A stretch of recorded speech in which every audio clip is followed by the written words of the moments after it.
And just checking everyone can hear me okay. Audio is good. I'll open up the chat as well. So just a couple of quick housekeeping items before we dive into our intensive and our class for today.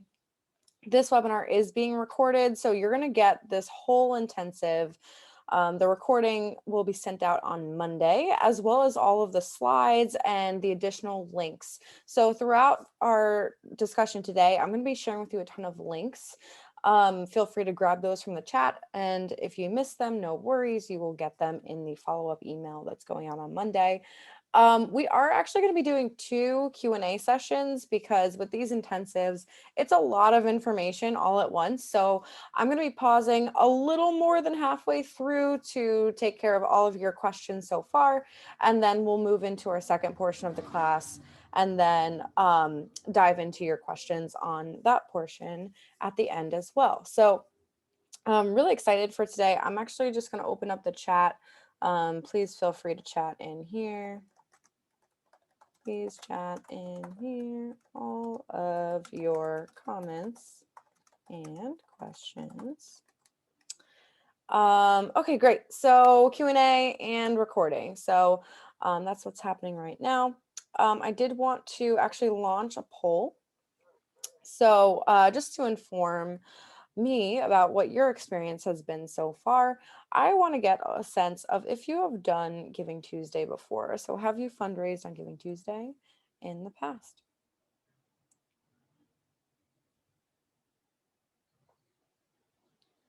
Okay. Yeah, I want to leave it open for just a couple more moments so we can get everyone's answers.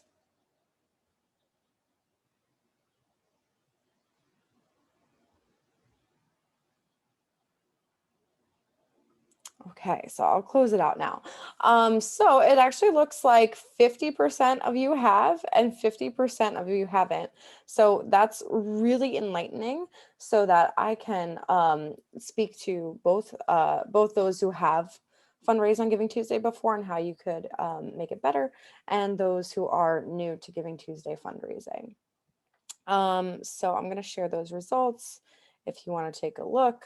And now I'm going to actually launch our second poll. Let's go ahead and do that. And our second poll is, oops, how do I, poll 2, was your Giving Tuesday, for those of you that have done it in the past, was it successful?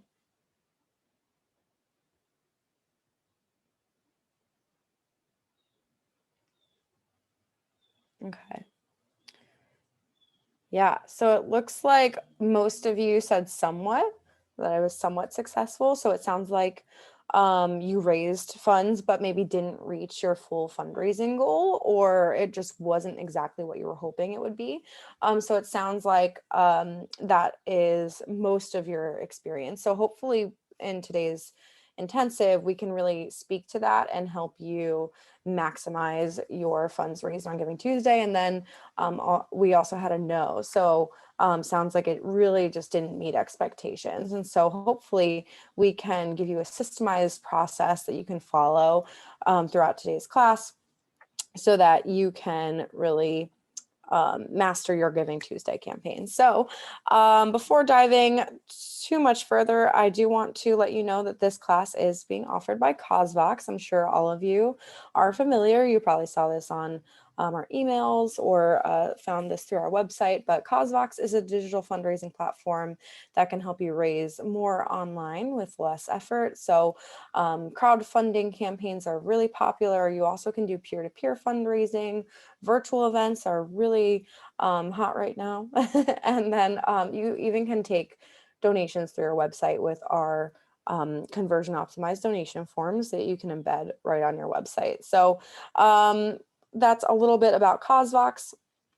Actually, a little bit about me before going any further. My name is Candace. I run success in education here at CauseVox, and I've over the last 5.5 years now, I've worked with nonprofits every Giving Tuesday since, and have a lot of experience helping our customers getting a really high performing Giving Tuesday site online. So a lot of the things that I'm going to be talking about is directly from just years of experience of working with hundreds of organizations on their Giving Tuesday campaigns directly.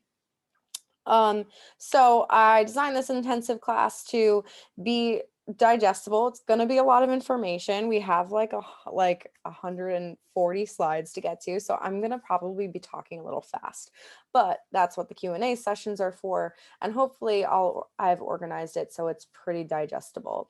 So part 1 is all about crafting your Giving Tuesday fundraising strategy. So we'll go over the different strategies and approaches you should be taking for Giving Tuesday. And kind of like the planning part of that process, while part 2 is more about promoting your fundraising once you've have your plan in place. So that's going to be mostly the 2 parts. And then I am offering a consultation, so you will have the opportunity to book a one-on-one session with myself or another member of our team to go over your Giving Tuesday plans. And this session is really all about your needs. So if you want to talk more about, hey, how can I set my Giving Tuesday campaign site up on CauseVox, we can walk you through that. If you want us to give you feedback on your emails that you've drafted so far, we can also do that. And then any other things that you're specifically most focused on and want the most help with. So those are very customized to your needs.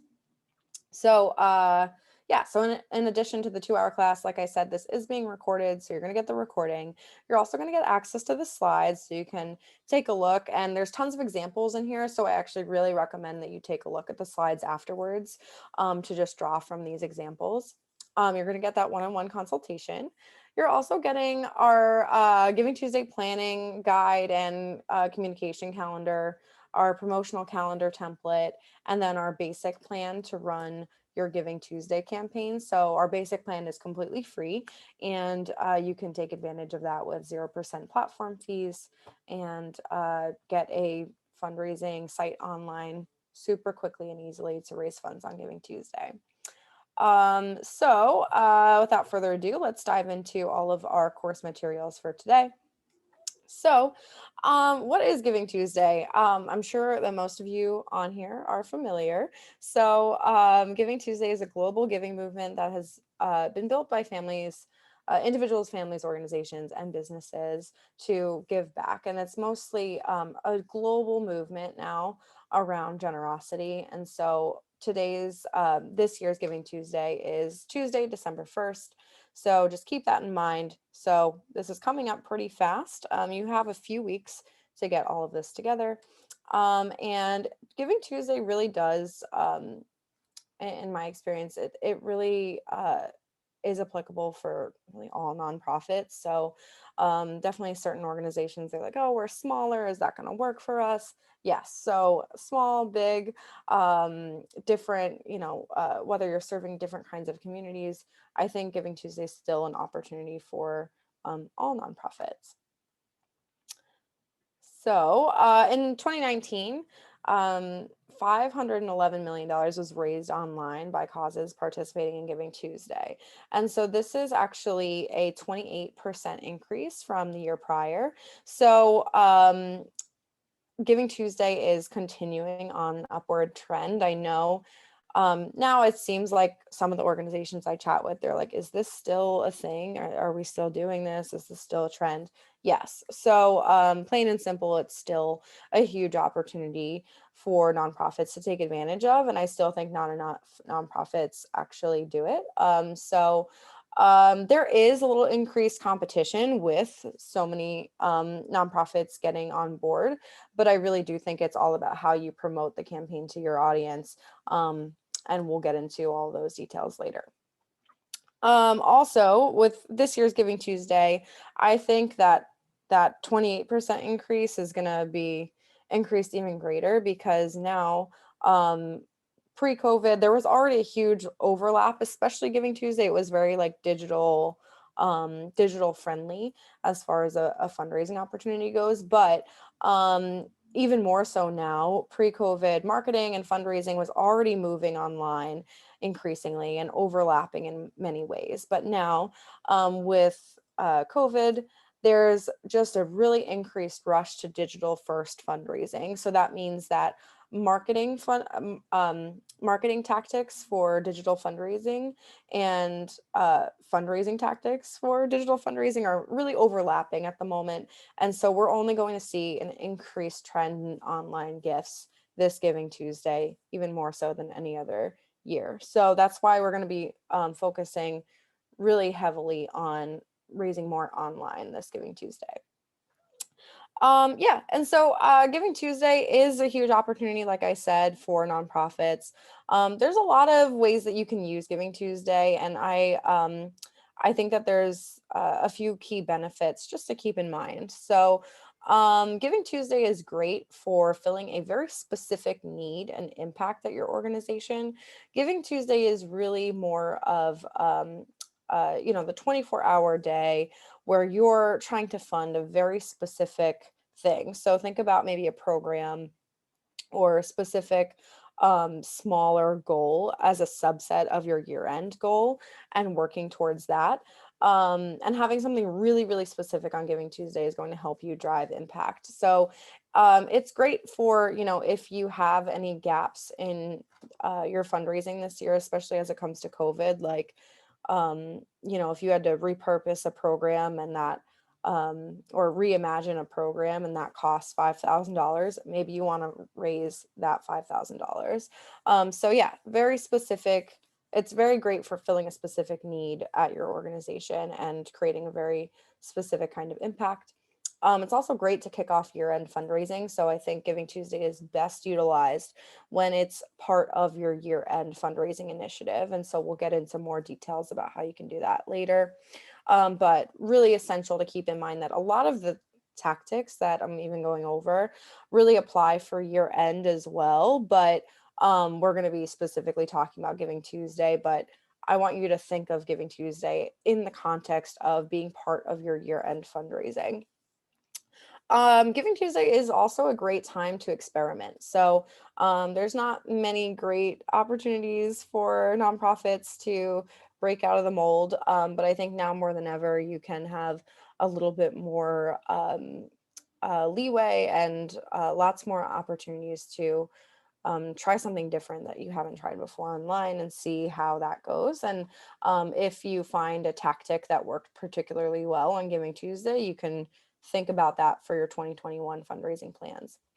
Okay, so it's also a great way to engage current supporters that have given already this year and perhaps get them to do some peer-to-peer fundraising. So keep that in mind as we move forward. And then it's also an opportunity to engage and develop corporate partners. So yeah, there's tons of benefits that even outside of the specific goal that you're trying to raise funds for, it all helps build momentum for your year-end campaign and gives you a few opportunities to try something new and keep engaging your audience. So let's dive into our the first part of our intensive, which is all about crafting your Giving Tuesday fundraising strategy. So this is, again, all about thinking about your approach when it comes to planning what you want to do for Giving Tuesday. Some common misconceptions about Giving Tuesday is that there's a lot of you who, I mean, I don't know what those who have tried Giving Tuesday in the past, but maybe didn't do so well, but these are some of the common pitfalls. A lot of organizations just say like, hey, we're doing Giving Tuesday, and they send out an email the day of, and it gets mixed results. Like maybe it gets some donations, but it's not particularly successful. Also, a lot of Giving Tuesday relies on social. So, if you think by doing a few social posts, it's going to really highly engage your audience. But it really is, Giving Tuesday is really best done when it's less of a general ask and more focused on a clear set goal that has a bit more of a build up, and you're telling stories and you're rallying your audience and inspiring them So it's less about saying like, hey, we're doing Giving Tuesday, and more about engaging your audience ahead of time and then even after Giving Tuesday, so that you have more of a relational sort of ask happening. And that is really effectively um, the most effective way to raise more on Giving Tuesday. So less about, hey, that we're doing Giving Tuesday, and more about inviting your audience to do Giving Tuesday with you and engaging with them. Okay, so let's go over our checklist for Giving Tuesday strategy planning. So we're going to first talk about assessing your resources with your team, setting your specific goals, crafting your fundraising appeal, super important, securing a match. Giving Tuesday, I think, is done really well when you have a match in place. Then we're going to talk a little bit about how you can leverage partnerships for Giving Tuesday fundraising, and then using peer-to-peer fundraising and what that could look like for Giving Tuesday. And then talking a little bit about Giving Tuesday and how it intersects with year end. And then lastly, we're going to go over building your fundraising site. So this is just for our first portion that we're diving into now, and then we'll get into promotion and all of that a little bit later today. So first up, assessing resources with your team. So this is actually one of the things where I chat with a lot of nonprofits, and they're like, hey, I want to do Giving Tuesday, but then like my board didn't approve it, or my ED was like not sure about if that was really going to be a good option for us. So I would say before you do anything is just to get a lot of buy-in from your team when it comes to Giving Tuesday. So talk to your board ahead of time, talk to your team, and talk about this strategy. So, the purpose of today is developing the strategy. Get your whole team on board. And so if you have, a larger team as well, where maybe you have marketing and fundraising departments, and these kind of really need to work together, especially for Giving Tuesday, you're going to want to loop them in sooner rather than later on what your plans are and how you see this working out for you. So very quick tip, but our action item for that is to set up a time in the next few days to chat with your executive team and board members, if possible, about this strategy that we're developing today.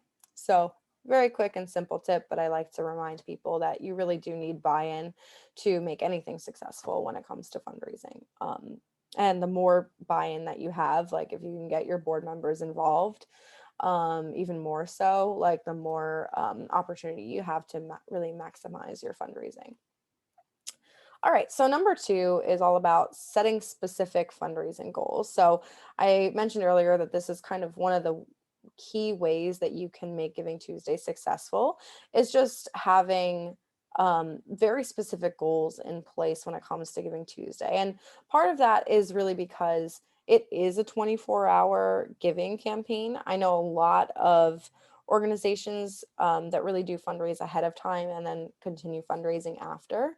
But that Giving Tuesday itself is a 24-hour period, and your donors that are participating are going to want to know exactly what you're aiming for, and what they're helping to accomplish on Giving Tuesday. So just a quick reminder of our suggestions around having SMART fundraising goals. So having it be very specific, measurable, highly recommend that it be attainable. So if you only raised $2,000 last year, you're probably not going to raise $20,000 this year. I would try and think about what types of goals could work for you. I sometimes recommend having it be 5 to 10% of more than what you raised last year if you did Giving Tuesday last year. Otherwise, you just want to pick a goal that's going to be relatively reasonable. If you've done any other online campaigns, what did you raise then? Think about that, the reception of your audience to that, and then set your goal around that.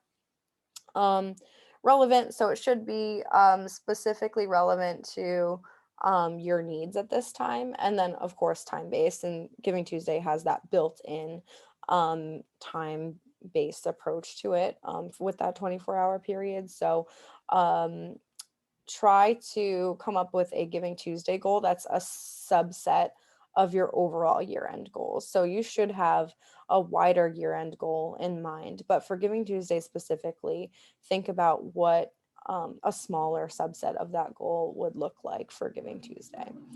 One of my favorite things about this example that I have here is that they actually shared how many students were impacted by this campaign. It looks like about $1, or $5 rather, impacts the student. So think about ways that you can kind of quantify your impact when it comes to creating goals.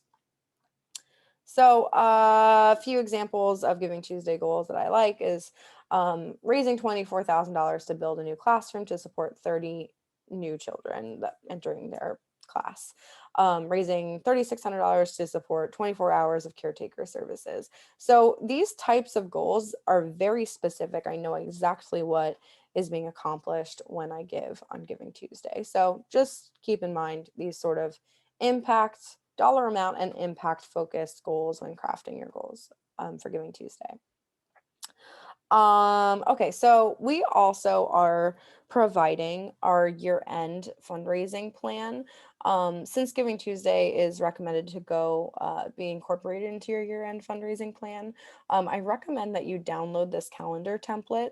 So there's a goals spreadsheet, so that will help you set some goals for your Giving Tuesday and year-end planning, as well as plug in all of those specific action items that you're going to be doing to promote the Giving Tuesday plan. So I'm actually going to paste this in the chat right now so that you can access this this calendar and goals worksheet.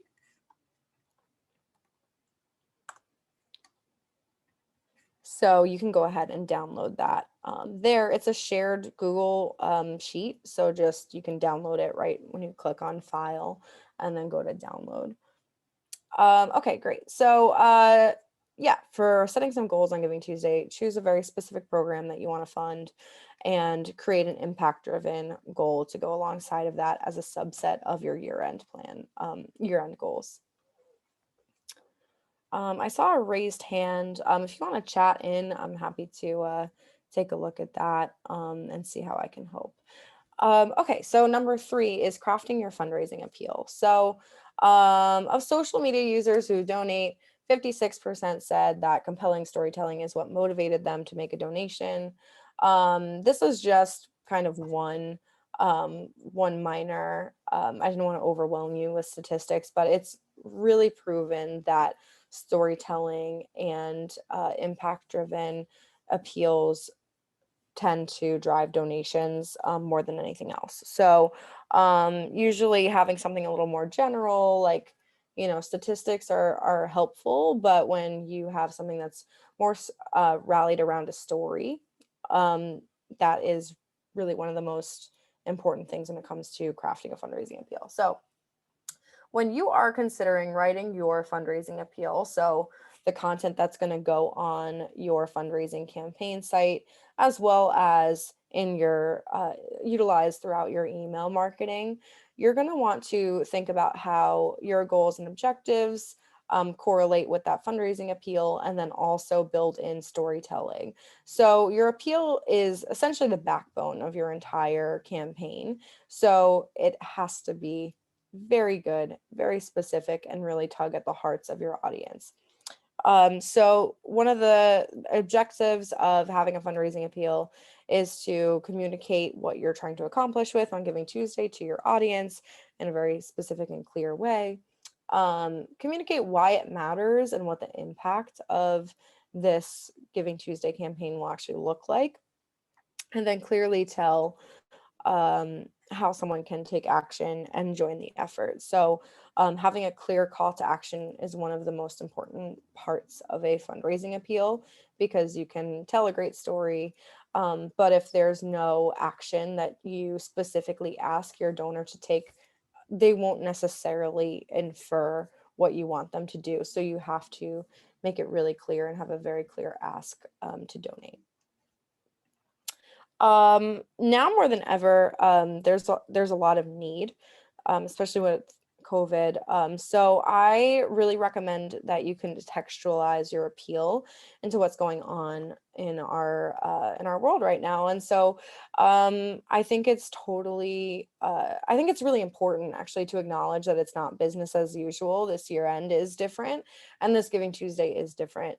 And so I would try to be as honest as possible and talk about how COVID has affected your organization. I think people are really interested in actually hearing more of those details. So if you raised 25% less this year, or unfortunately, if your organization had to lay someone off, I think it's okay to go into some of those details that you normally wouldn't share, because it isn't business as usual, and that can help people understand why it's so important to give right now. So more than ever before. It also positions your organization as relevant into what's going on at the moment. And so I highly recommend that you consider how COVID has affected you and working that into your appeal as well. And so I talked a little bit about how storytelling can really connect with your supporters, but essentially a good story will put a face behind your campaign so your supporters can connect with someone. So, when something's more general, and I hear, oh, this organization is doing great work, they've helped 30 kids, that sounds awesome, but I don't know that Jimmy had a great experience in their after school programs. And so that's really what it's all about, is just having a person to kind of focus on with your appeal, so that me as the reader and supporter can really conceptualize who it is that my gift is benefiting. It also draws in your supporters to emotionally connect with your cause on a deeper level than just hearing a statistic and hearing about all the good work that you're doing. And it also shows the donor who it is that they're impacting with their gift. And so gives them like a more warm and fuzzy feeling that you're trying to especially bring out. You want your donors to feel all warm and fuzzy all the time, I think, but especially during the holiday season, it's important to kind of lean into that a little bit more.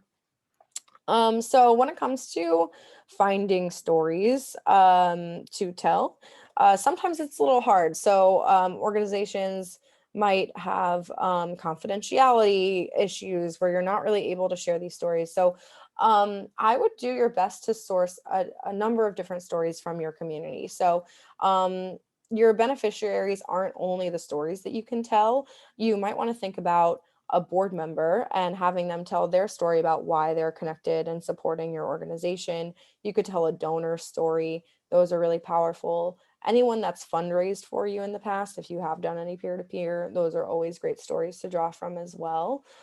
Staff, always great. So you have, think about all of the people in your community that you have to engage and source stories from. It doesn't just have to be beneficiaries.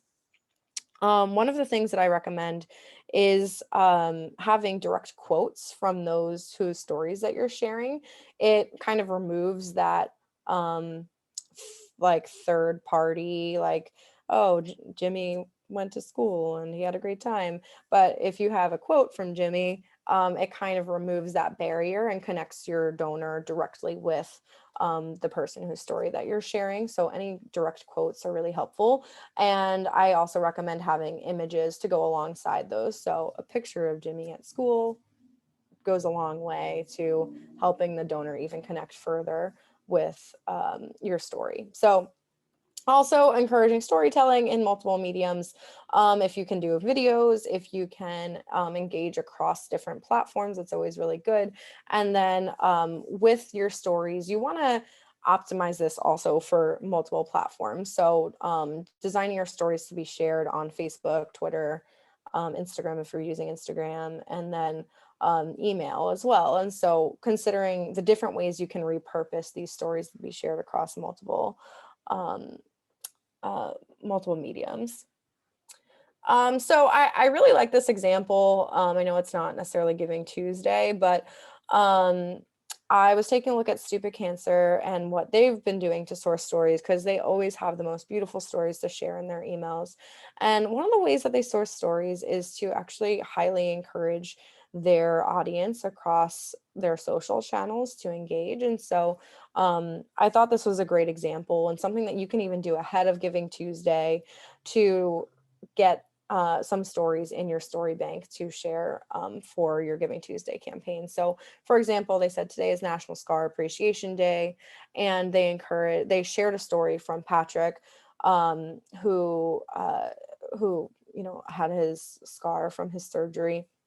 So I think this is just a great example. And then they're encouraging people to both submit a photo and share their story. And people like to share their stories too. I don't think people get asked enough to share what they've been through or what they've overcome. And so I think this is a huge opportunity to even get out on social ahead of time and start sourcing your stories from your community. And it doesn't even have to be on social. It could be an email that goes out and just be like, we want to hear from you. What is your story? And then there you go. You have a bunch of stories that you can repurpose for your fundraising appeal and year end.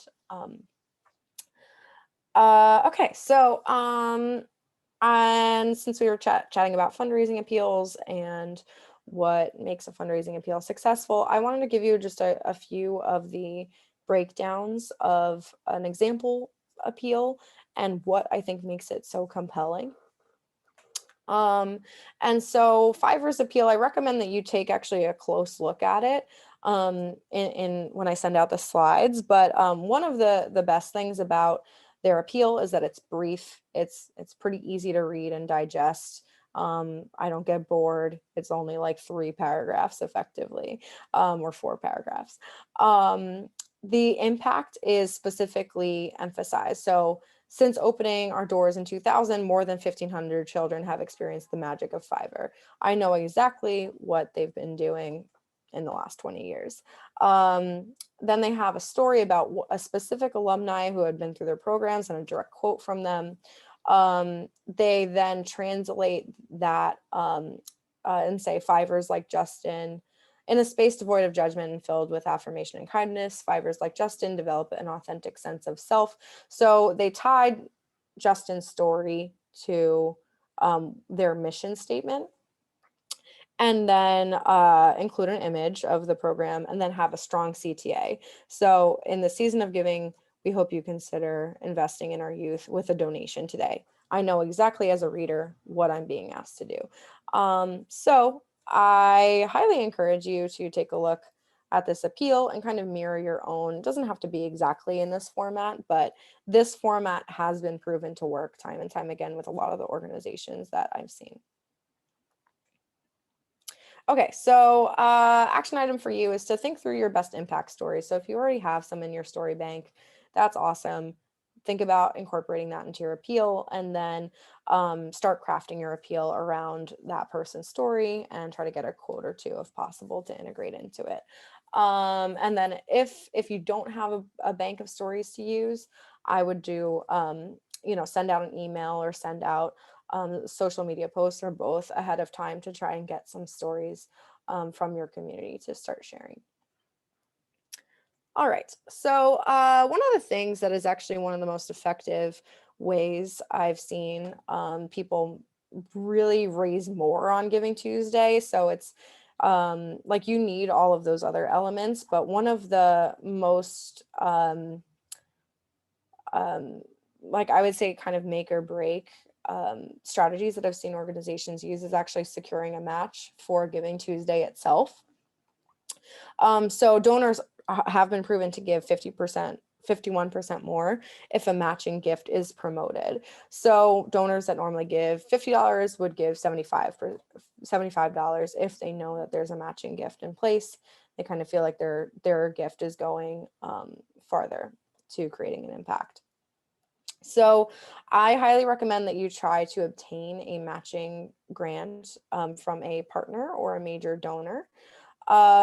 And this works particularly well on short timelines, so perfect for Giving Tuesday. So in this 24-hour period, every dollar that you donate will be matched. And it really does help to boost your campaign significantly, especially that day. So Matching gifts can really come from a number of places. So I think a lot of people think, oh, it has to be a grant. It's a little bit of a short timeline to get a grant, but there's probably already people in your community that you can source a matching gift from. So one of the recommendations that I usually do is I usually suggest to our customers is to think about any major donors that typically support you every year end already and see if they're willing to kind of pivot that match into a matching gift. What's really nice about that as well is that you can kind of celebrate that major donor throughout your campaign and tell a little bit of their story and why they're matching. And so that gives you even more stories to tell, basically, and also makes your major donors feel really extra important, which is always nice. So, you know, if you have anyone in your community that you can think of that already gives every year, having them commit to a matching gift is not a huge stretch. Also think about what community partners or community partners, corporate partners that you currently have and asking them to participate in the match. And if all else fails, you can always go to your board and see if they would commit as a group to matching donations on Giving Tuesday. I think some of the things that people are unsure about when it comes to a match is you know, do I have to, if you're raising $20,000 per se, I don't think you necessarily have to get a whole $20,000 match committed for Giving Tuesday. I think really any portion of that goal and say like, hey, we're matching up to $5,000 today or matching up to $1,000 today, whatever it may be, is still really powerful and will, you'll see that it will drive more donations. So I would try to secure a matching gift at all, if at all possible. And so I think Kuka College did this really well last Giving Tuesday. They ran their Giving Tuesday campaign on CauseVox. What's great is that their progress was reflected in real time. So throughout the day, you know, they were at significant points reflecting that matching gift in their fundraising total. And you can see that they raised even over 20,000 more than their initial goal. And then those frequent updates drive urgency. And so if you you can kind of leverage that, like, hey, we only have 6 more hours to get, you know, our full match, you know, gives you more opportunity to drive urgency as well. And so I wanted to show you a little bit more about how they integrated their and really featured their match also as their main story for their campaign site. So not only did they pay tribute to this couple that committed to this match, but they talked about why this couple contributed to their Giving Tuesday match and talked more about really like they grew up and they met, this couple met at this college, and it's really moving and really touching, and they felt like their lives were changed because of this college, and that's why they're contributing up to $20,000 match on Giving Tuesday. And so they leverage that story for their whole campaign. So I think it's a really interesting example of how you can really feature a major donor when it comes to your Giving Tuesday campaign. So, as an action item for you is to create a list for those who are most likely to contribute towards your matching gift, and then draft up your ask and call or email them. So I would definitely recommend calling them and also emailing them and seeing any other ways that you can get in touch and sort of nurture that relationship and, of course, secure that match.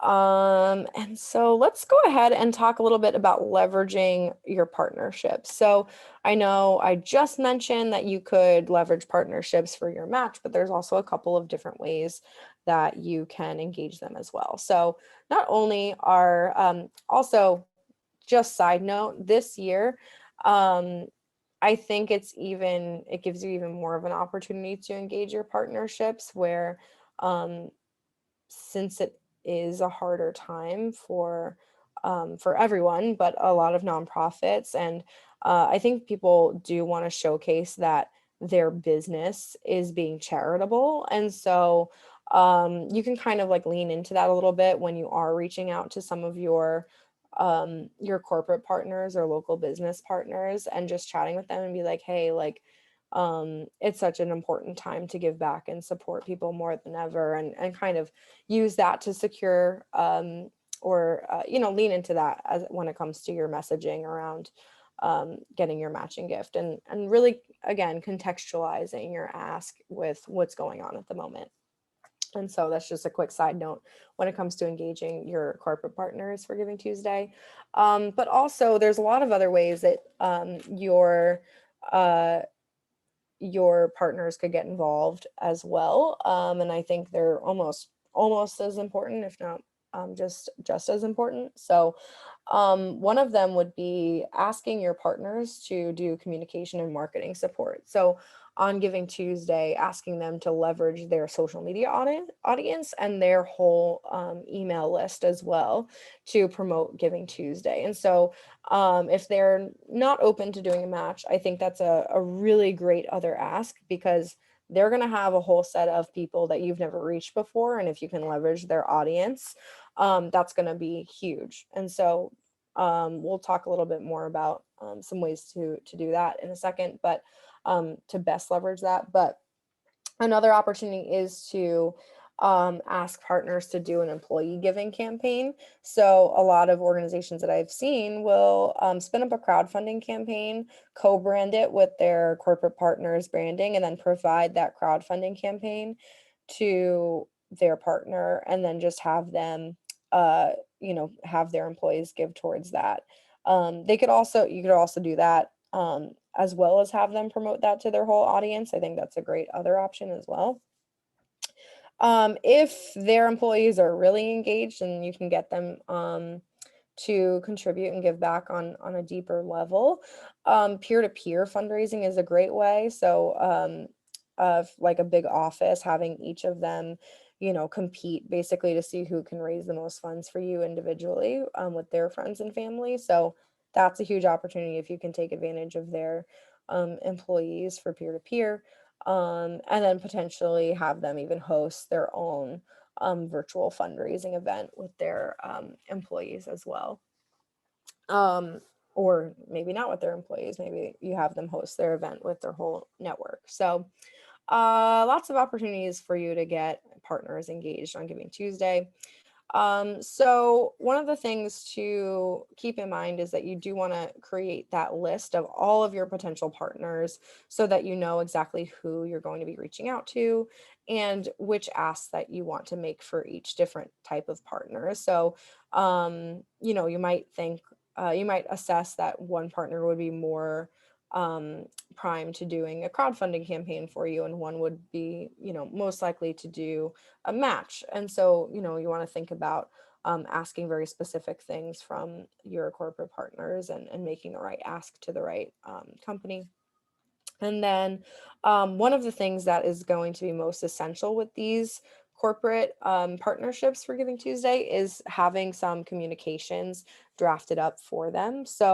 Um, so having a like, will you do this crowdfunding campaign with us, for example, and then having a toolkit of all of the suggested email communications and the social media posts, and a communications calendar. So it does take a little bit of extra work to draft all of those communications, basically giving them a toolkit for them to run their own fundraiser for you.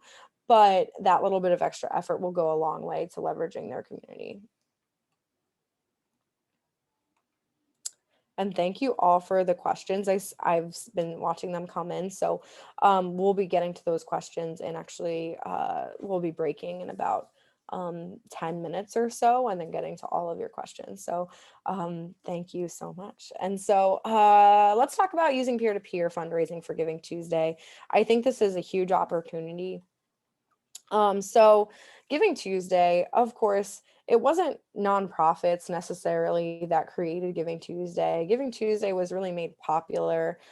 So I mean, 92nd Street Y is a nonprofit, so technically nonprofits did create Giving Tuesday, but It's all around having generosity basically be contagious. There's Black Friday, there's Cyber Monday, there's all of this, a lot of like purchasing going on, but Giving Tuesday is all about really giving back. And so, um, in its nature, it went viral because of individuals contributing and being generous. And so that's why I think peer to peer fundraising is actually the perfect fit for Giving Tuesday, because it really highlights the individuals in your community and encourages them to um, basically get all of their friends and family to catch the generosity bug. So peer to peer, I think, is a perfect fit, and it's way underutilized when it comes to Giving Tuesday. So it's a great opportunity for you to engage those supporters that, either are highly engaged, they support you every year end, for example, asking them to participate. Board members are great. Engaging, those who are particularly engaged on social media, and asking them to fundraise. Any past event attendees, these are all kinds of great people. Volunteers are also a great one. So if you have any volunteers in your network, asking them to do Giving Tuesday as a peer-to-peer fundraiser is a huge opportunity. So I would highly recommend looking into peer-to-peer for Giving Tuesday. Unfortunately, brands have seen a decrease of about 20 to 50% on Facebook. Facebook algorithms are always changing, and other online media platforms as well. So, as a nonprofit, your posts are probably not making it as far as individuals at this point. So, those who are posting and their own personal fundraising pages are going to be reaching a wider audience than you will, with just the organic social media posts. Also, when asked, 85% of donors prefer being asked by a friend or family member to make a donation. It is just way more personal, and it has that more personalized approach and touch. And it does rely on personal relationships. So, if my sister emails me something and is like, hey, I'm fundraising for this organization, will you donate to me for this organization? It relies on our personal relationship and is highly effective. And because of this, we actually see that organizations that use peer-to-peer fundraising tend to raise about twice as much as opposed to crowdfunding campaigns. So if you were thinking of just running a regular crowdfunding campaign, think about using peer-to-peer fundraising on top of it. And you don't have to have a lot of people. I think one of the common misconceptions with peer-to-peer is that you have to have a bunch of people raising funds. I think, like, I've seen campaigns as small as 5 people fundraising do exceptionally well. So even 5 to 10 people can do quite a lot when it comes to Giving Tuesday. And so, one of the things with peer to peer is also to encourage them to tell their own stories about what is motivating them to fundraise, why is this cause important to them, what makes them personally connected with the cause. So, giving them some prompts so that it helps them share their own story.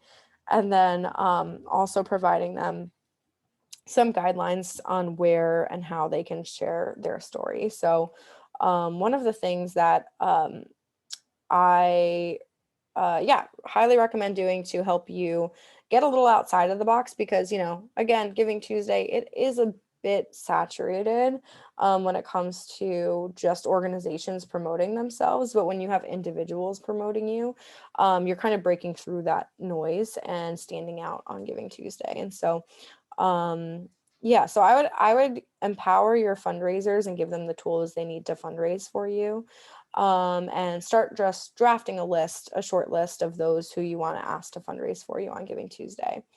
One of the things that is really important when it comes to thinking about how you can best leverage your peer-to-peer fundraisers is creating a toolkit for them. So like I kind of mentioned earlier about having um, some sample promotions and promotion calendars and drafted emails and social media posts, you're going to want to do the same thing for your personal fundraisers, because your personal fundraisers, those who are fundraising with their friends and family. They're not professionals. They don't know how to promote your cause. So I wanted to show you this example from Fiverr.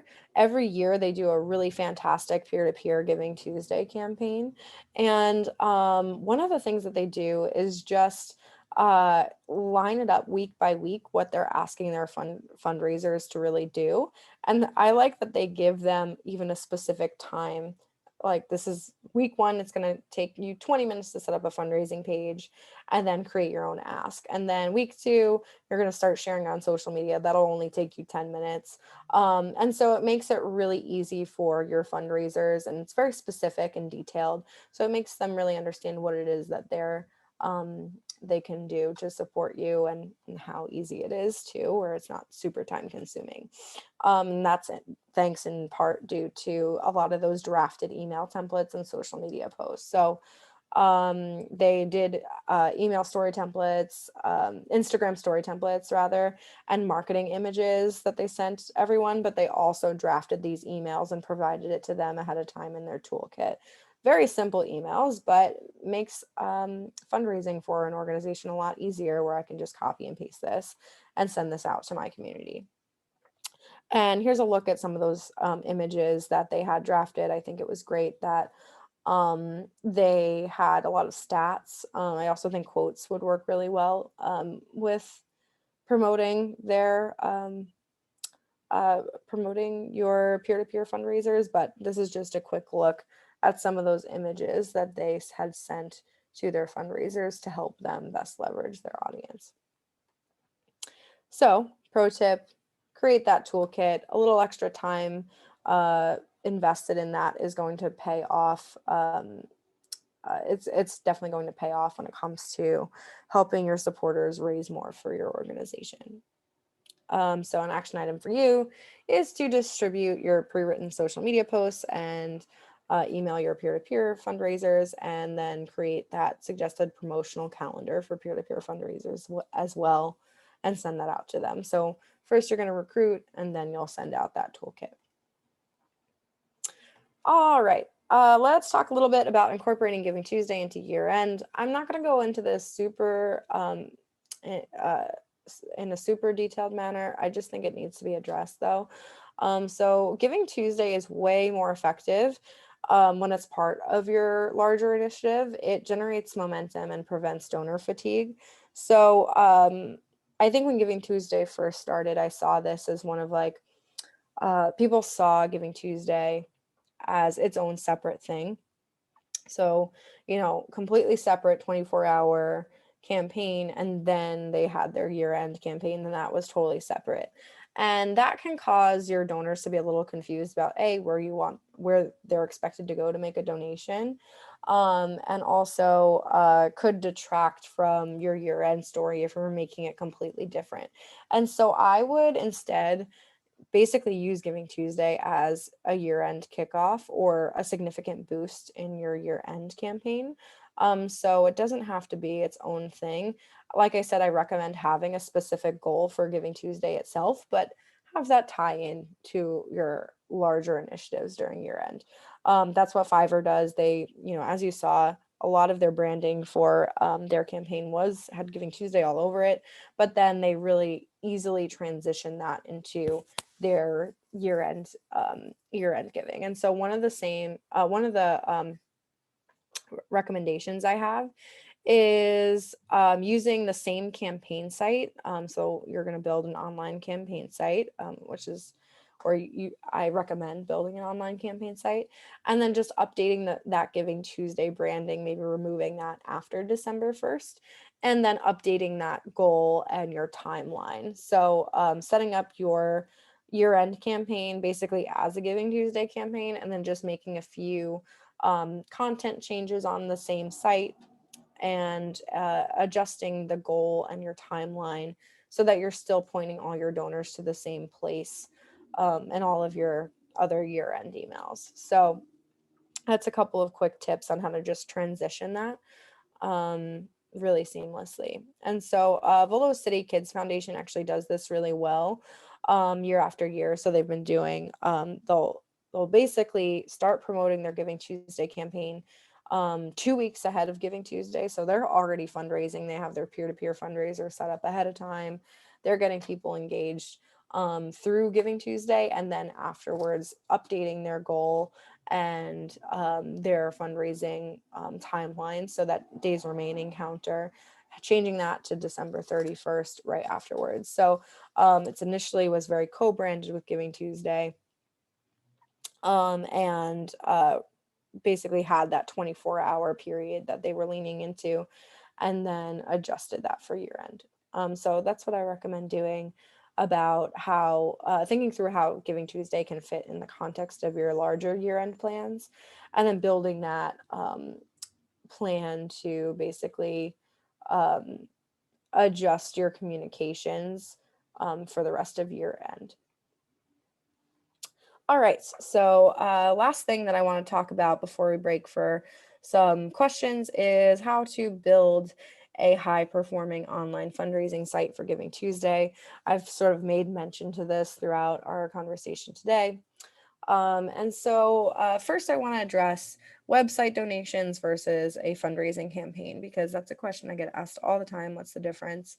And so when you're just pointing people to your generic form on your website, there's a few things that kind of, you can have all of these great goals, but if they're not reflected on your donation page, or basically, if your donors aren't really seeing what your goals are on your donation page itself, it's going to be a little bit of a turnoff, and it's not customized for Giving Tuesday. So now you've hyped this whole thing up, and your donors are just going to a generic form, and it kind of takes away some of that excitement that you're building around it.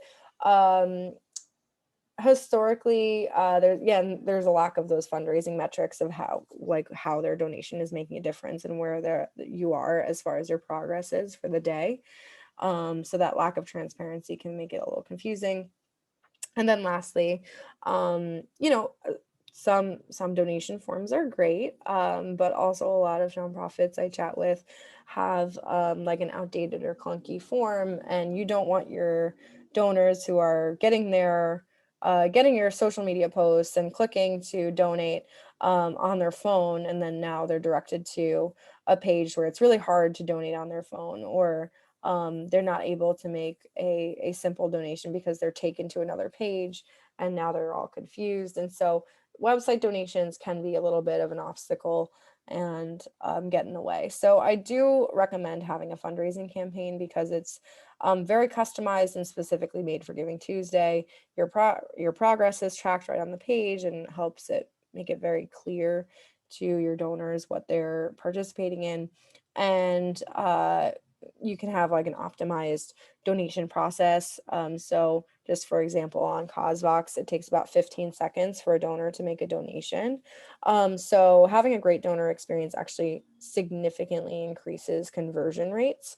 So you're going to end up getting more donations through a fundraising campaign site typically than you would on just a generic form on your website.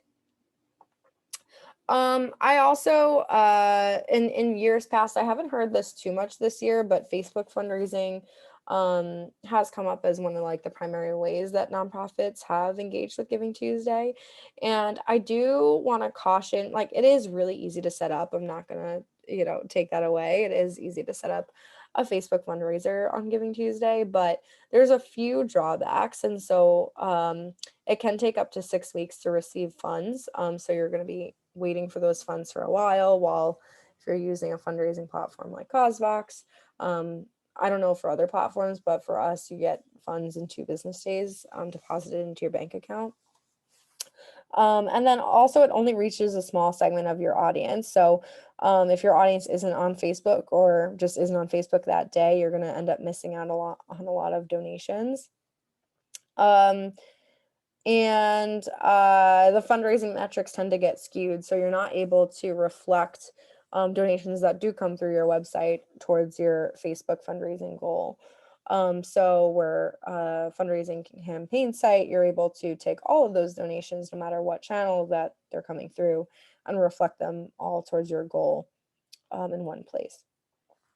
There's a little bit of that lack of donor data and transparency. So that's actually the number one thing that I hear from people who have used Facebook fundraisers in the past, is that they're just not getting that donor data in order to successfully re-engage them and retain them for the long run. So that's a huge lost opportunity, because when you know who your fundraisers or donors are for Giving Tuesday, you have way more opportunity to retain them for the long term and perhaps have them, give again before the end of the year or engage them in your spring initiatives. I was trying to do some research before this. I really don't know if Facebook is doing a match this year. That is how they have done a lot of marketing in past years. Maybe they just haven't announced it yet. But even with that match, it's very deceptive where it's like they're giving away $7 million in matching gifts for Facebook fundraisers in 2019.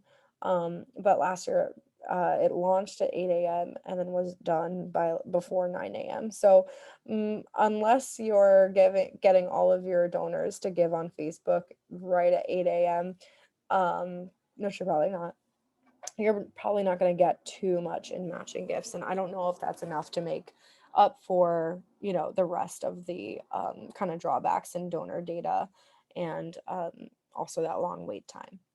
So I guess that's just a quick note on Facebook fundraisers, and how that can kind of impact your giving on Giving Tuesday. And then, yeah, so when you're building an online fundraising site, the advantage is that it's a central location for all of your promotional activities. So no matter where you're promoting your campaign, on what channel, you're just driving everyone to one place. Makes it very simple. Um, and it also, of course, automatically updates and shows your campaign progress. Um, and then it's a central page for your supporters to share on their social media, or of course sign up for a peer-to-peer fundraiser as well. And then it also is, specifically driven to show all of the activity that's happening in real time, so that you're getting a lot of that social proof. And like, for example, like even like a recent donors listing, it shows who in your community has already given. And so you're like, oh, I know Jenny, she gave $100. Maybe I'll do the same. So it does rely a lot on that social proof element. Okay, so then for creating a specific Giving Tuesday fundraising site, um, Giving Tuesday is great, where you're probably going to get a lot of traffic going to the page all at one time. And so you want to make sure that no matter where your donors are coming from, that your platform is mobile optimized. And so you can make sure that donations can be made on any device super easily. On Kazaks, we actually have mobile payments. So your donors can use Apple or Google Pay as well. And so instead of having to take out a card, they can just make that one-click payment, for example. And so you also want to think about, when you're creating your site, about your branding. I think it's really helpful when you do utilize the Giving Tuesday branding on the site. It just makes it apparent from the start. So I'm a donor. Want to give on Giving Tuesday. And if I click on a campaign site and there's no branding around it, it's just a little confusing. So I do highly recommend incorporating um, that Giving Tuesday logo somewhere on the page. Also making sure that, when you are doing your considering what it's going to look like when it's shared on social media. So make sure that whatever site you have has easy social sharing capabilities, so that it can be shared across multiple platforms. And so you're basically best leveraging your donors and their audiences on whatever platforms they're most highly engaged with. So for example, on Cosvox, every time a donor completes a donation, they're prompted to share. And so it's like Facebook, Twitter, Pinterest, LinkedIn, email. And so, yeah, they're given the option to share across multiple channels, not just one, like with Facebook. And then think about having something that does have really easy peer-to-peer capabilities, and a site that promotes storytelling. So something that does have the ability for you to input a video as well as additional stories and written content as well as images. Sorry, I'm going to take a sip of water. Ooh, sorry, I'm talking too much. Woo. Okay, so when you're crafting your campaign assets, there's quite a few things that you want to keep in mind when you're building out and getting ready to build out your campaign site. So a few of the things to just keep in mind is that donors really like knowing how their donation makes an impact, 68%, and I would say even more, probably do find it really essential to know how their gift is making an impact. So I wanted to just showcase a little bit more of how you can incorporate your need and the impact of donations. One of the things that I do recommend thinking through before you build out your campaign site is actually your suggested giving levels. So Skid Row Housing Trust, they did this emergency challenge grant, but I think a lot of the things that they did for this campaign could be applied to Giving Tuesday as well. They had that match in place. It was very exciting. They had very specific goals in mind. And one of the things that I liked most about their campaign is that when you clicked on that donate button, they had these very specific giving levels that were all tied to impact. And so before you build out a campaign, I do recommend thinking through the ways that you can tie specific dollar amounts to impact and communicate that both on your donation form and then throughout your email communications as well. To help you best create a campaign site that's designed to drive more donations, I just put together this quick campaign assets checklist. So thinking through your campaign title, your fundraising goal, your end date if it's not December 1st, your fundraising appeal that we talked about earlier, thinking through if you have the capacity to do a campaign video. It can be really simple, and we'll get to some of those strategies in our next part of the class. Your default sharing image in the description, so creating what it looks like when it's shared, when your campaign is shared on social media. Additional images to go along with your story. Your logo and branding colors, so really important when you go to brand your site that you have, your exact hex color codes on hand that coincide with your logo so that you can really brand the page to make it look and feel like your own nonprofit, because that's one of the huge advantages is that of a fundraising campaign site is that you can really brand it and make it feel like your own, and also co-branding it with the Giving Tuesday branding. If you want those logos, they're actually on Giving Tuesday's site. You can just go to givingtuesday.org and download those logos. Super easy to then upload. Like I said, thinking through some of those suggested giving levels, I think those are really important when it comes to building out a campaign. And then thinking through your automatic receipt content. One of the other advantages of having a fundraising campaign site is that donation receipts do get sent out automatically, and you can make those up to tax deductible standards. So it takes a little bit of the back end effort on your end out of your hands. And so just think through what you need to actually make that receipt up to tax deductible standards. Maybe take a look at your existing receipt and then kind of incorporate those same elements into the receipt that you build out for the campaign. And just as a quick summary here, so when you are finding a platform for your Giving Tuesday campaign site, you can use anything, but I would definitely recommend looking for a fundraising tool that helps you keep all of your year-end fundraising initiatives under one roof. So you're not bouncing back and forth between multiple platforms. It just basically thinking of your Giving Tuesday / year-end campaign site as like a home for all of your promotions for Giving Tuesday and year-end.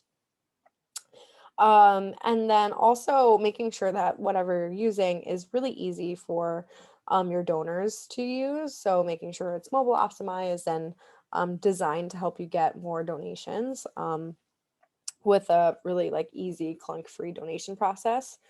Um, Picking a software that isn't hard for you to learn as well. Like I know you're all under a short timeline here, so think through, make sure that whenever you're picking something that it's really easy for you to set up as well and manage. Also try and kind of along with that, picking a platform that helps you get your fundraising up and running as quick as possible, because again, we're working on some short timelines here. You're probably going to want a campaign site online within the next 2 weeks. So definitely want to have something easy to and fast to work with, that you don't have to involve your IT department on. Also think through something that helps streamline reporting and admin tasks. So making it easy for you to access data, and potentially having integrations that push data automatically into whatever CRMs or donor management systems that you might be using.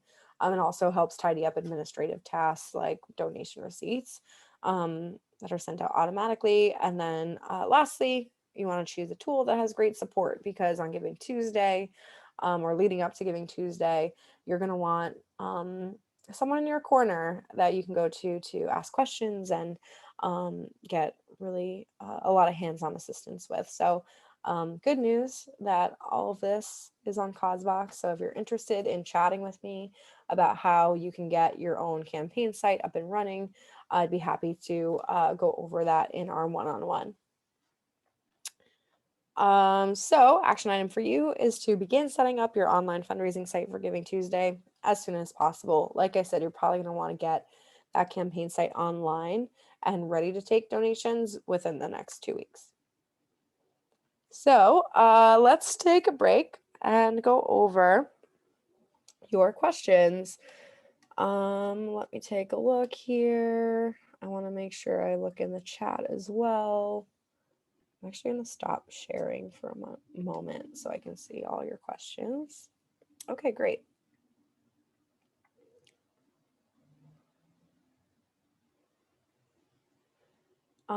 Okay, so Peter asked, what happens if you don't hit the match?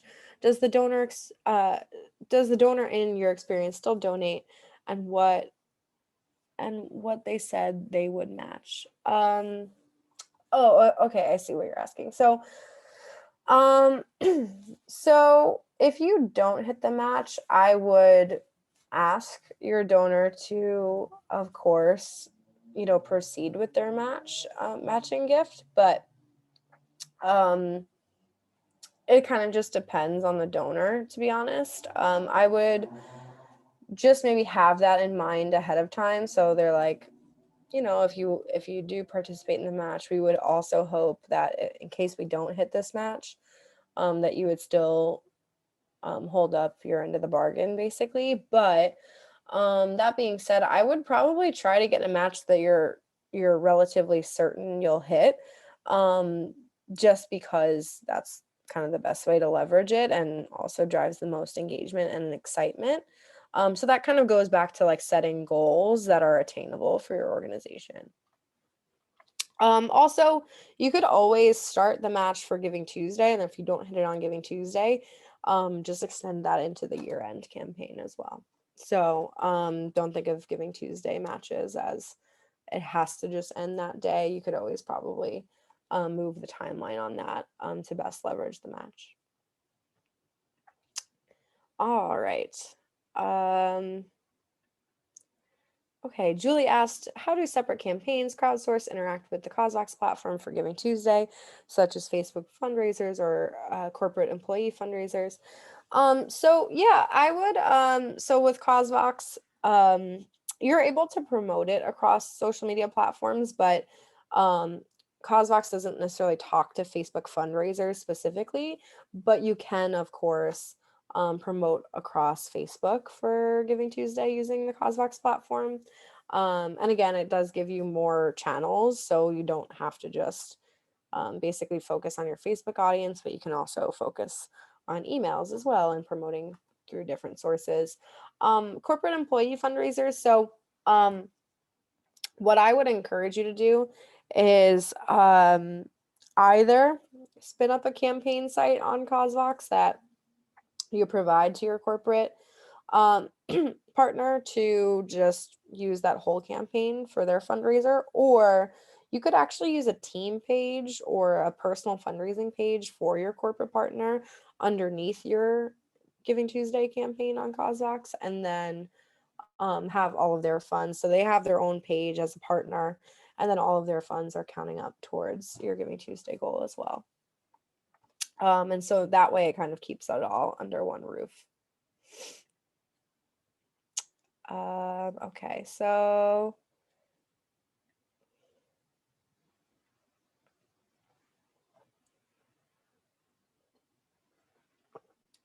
so Peter asks, as a Cosvox client, when setting up a peer-to-peer campaign for can I set up a peer-to-peer page for my staff and board and then allow them to push it out? Or do they need to take that action? I want to minimize their effort. This is a great question. So, I mean, we don't allow you to internally on the back end to set up peer-to-peer pages for people. It's kind of like almost like a privacy thing where, people shouldn't really be setting up any kind of social media or any other type of page for somebody. So that's sort of our stance, is that we don't provide that option on the back end for you. You can set up teams on the back end. So if you do have like a corporate partner and you want to set up a team for them, you could do that on the back end. But as far as peer-to-peer pages go, we do encourage you to at least try to get your audience to set up their own page. It also gives them more of a sense of ownership over their page as well, and is more likely for them to engage with it further. That being said, if you just know that there's like a select group of people that you just know they're never going to set up their page themselves, with their approval, you can go ahead and set up a peer-to-peer page, just going through the normal processes. It only takes about 60 seconds to set up a personal fundraiser page. So I would just have their, email basically on hand, and then you'll create their password. If you have an image of them to upload as their profile picture, that's great. If not, you can just kind of use your logo and set up their page for them that way. And, for those people that are definitely never going to set up their page alone, it is a good way to get them started. And then you can just provide that link to them to send out to their friends and family. Does Cosvox pair with Donor Perfect? Unfortunately, it doesn't. So you're able to download all your data and import it into Donor Perfect. We have a ton of customers that use Donor Perfect to track data. But that's actually, we don't have a direct integration. But that being said, it is like really easy to just pull a report and then upload it. So yeah, happy to chat more about that if you're interested. Can you share more about what peer-to-peer fundraisers look like on Cosvox? Absolutely. So let me go ahead and share my screen again. Why don't I actually take you through like an example quick?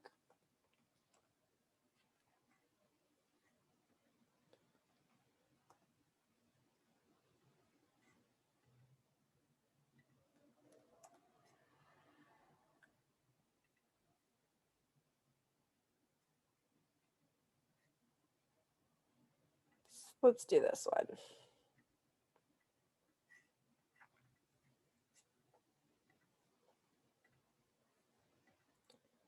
So North Texas Food Bank has this peer-to-peer fundraiser going on at the moment. They usually do this letter writing campaign at the end of the year. And instead of having people actually write letters, they're bringing that all online this year for their year-end campaign. And so you can kind of see how they have their main campaign site set up, but with peer-to-peer fundraising. You just scroll down, there's this participant listing. Everyone's listed from most funds raised to least funds raised. As you can see here, they do have a logo. You can basically pre-fill a lot of the content for peer-to-peer fundraisers. So in case they don't have their own image on hand, they can just kind of use your logo.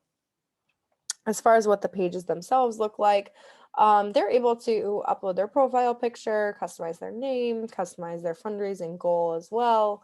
and then you'll see all of the content on their page. So you can have images or videos or anything in here. If they have their own video that they like created and uploaded on YouTube or Vimeo or on Facebook, they could paste that in here. But basically all the content on their page. And then there's recent donors at the bottom. And then as far as making a donation, super easy to make a donation to a personal page. They just select how much they want to give, and then it showcases where their donation is being assigned. That's pretty much that. Very easy to share as well. So Facebook, Twitter, Pinterest, LinkedIn, email. Very quick and easy share options for peer-to-peer. All right.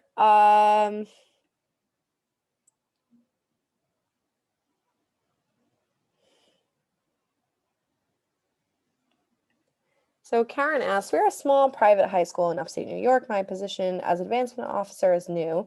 The school has never had a fundraising office. I convinced them to participate in Giving Tuesday for the first time. Would it be wise to start off small, ask donors for a specific gift? Yes. So I would, again, kind of going back to having something that's attainable. If you've never done something like this before, think through a relatively small goal that you're almost certain that you'll meet. A good way to do this is think through how many people have given in, like, if not with Giving Tuesday, but like how many people have made a gift this year and what was the average gift size. And then kind of assume that not everyone that's already given a gift is going to. But think about how many donors you believe you can engage, and then think about the average gift size and come up with a goal that way. Um, and so, yeah, so I would start off relatively small, maybe starting at $5,000 or $10,000 maybe, for real first time, Giving Tuesday. And then the great thing about Giving Tuesday is too, if you don't reach that $5,000 goal, for any reason, you can always kind of use that and continue fundraising through the end of the year. But I would try to have something that's as attainable as possible. Okay, great. So let's get into the second half of our discussion. Or it's a little less than half. I kind of pared a couple of things down to make it as easy as possible. But that being said, I have quite a bit to get to when it comes to promoting your Giving Tuesday tactics. Oh, Karen. So definitely looking at a small goal and then asking for a small donation. Yeah, I mean, I think $25 is a great place to start, like you mentioned. I would have those different giving levels as well. But you might want to do some donor segmentation. So think about all those donors who've already given in this year, for example, and targeting people that gave under $50 and then over $50 or that kind of thing. So doing some donor segmentation to ask for the right gift size from the right people if you can. Otherwise, of course, starting off small and having some additional tiers for them to choose from and self-select is always really helpful. All right.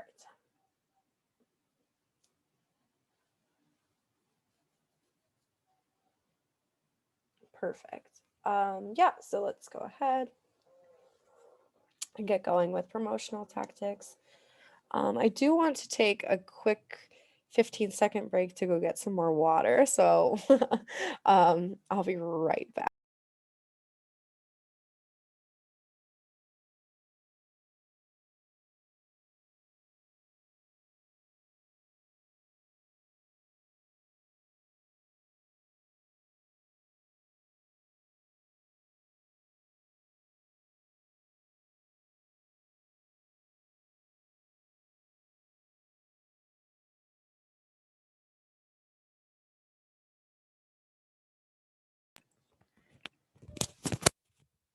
All right, let's get into it. Thanks for being patient. Okay, so Checklist for Giving Tuesday promotion. So I really want to dive into so now that you've set this Giving Tuesday campaign site up, what do you do with it? How do you promote it across multiple channels? So I'm gonna give you my my digital marketing strategies for Giving Tuesday promotion, basically. So we'll talk about some of the best practices for Giving Tuesday, creating your marketing assets and what that looks like, and how you can make that easy for yourself. And then we're going to be chatting about multi-channel marketing tips and creating your own Giving Tuesday promotional calendar. Excuse me. So let's go over the five just quick best practices to keep in mind when you're crafting any communication, any marketing communication.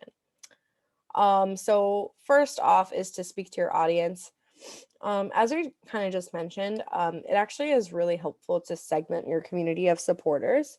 So if you do have those insights on hand as to, how much someone has gave in the past and what their average gift size is, it could be great for you to segment out your asks and make an appropriate dollar amount ask to each of those members of your community.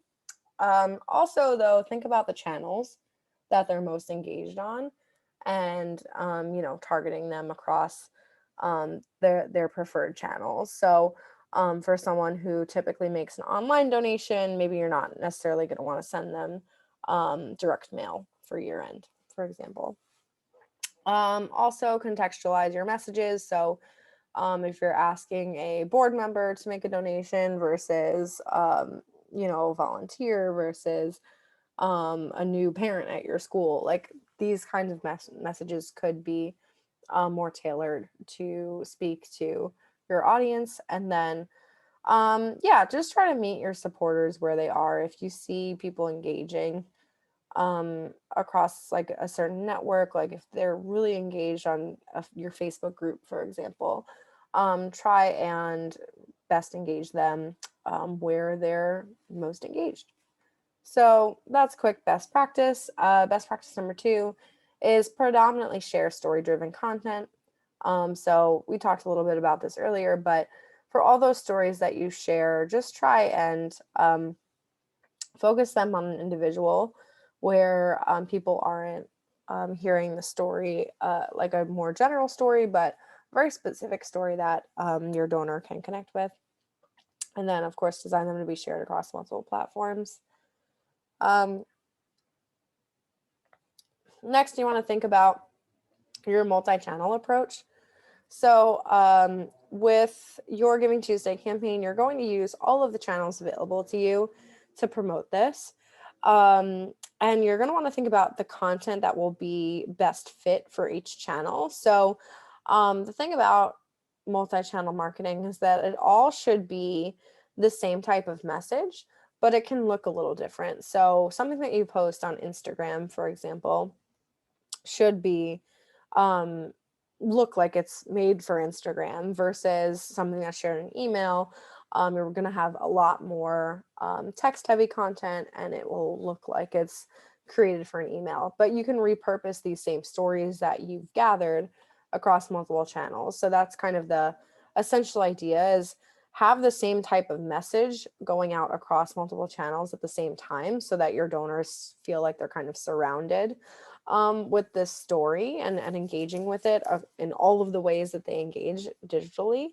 But, have it be appropriate for each channel that you're engaging. So we're going to talk a little bit more about multi-channel in just a moment. And then also, of course, like you don't want all of your messages should be very easy to understand. So like the less wordy, the better. You don't have to go into exactly how your whole program works. I think leaning more into just kind of the broad strokes of your mission and what you're doing and the impact that, they're creating with their gift, as brief as possible and clear as possible, is always the best way to go, no matter what channel that you're marketing on.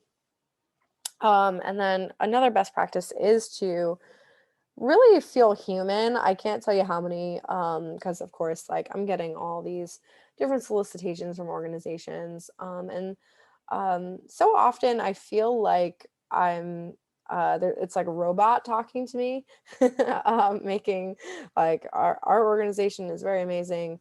Um, make a gift. And so it's kind of this like very impersonal sort of experience. And so one of my recommendations is to have like a strong voice.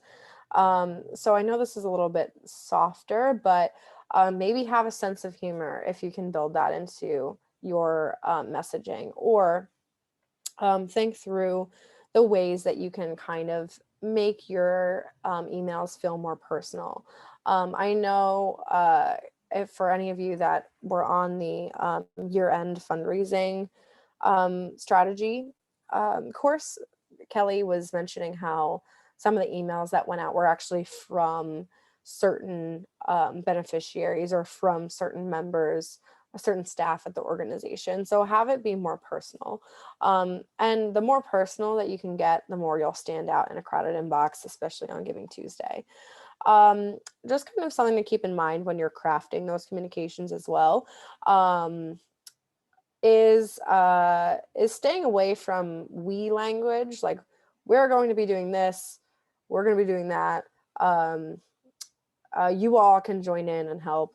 It's more of thinking through as if you're specifically asking a friend or family member to make a donation, and having it address the individual. So whatever you're crafting, it should say you can make a difference and address the individual first, and appealing to one person instead of a group of people with anything that you're writing. And that's just proven to help people engage with your content and feel like they're being personally addressed.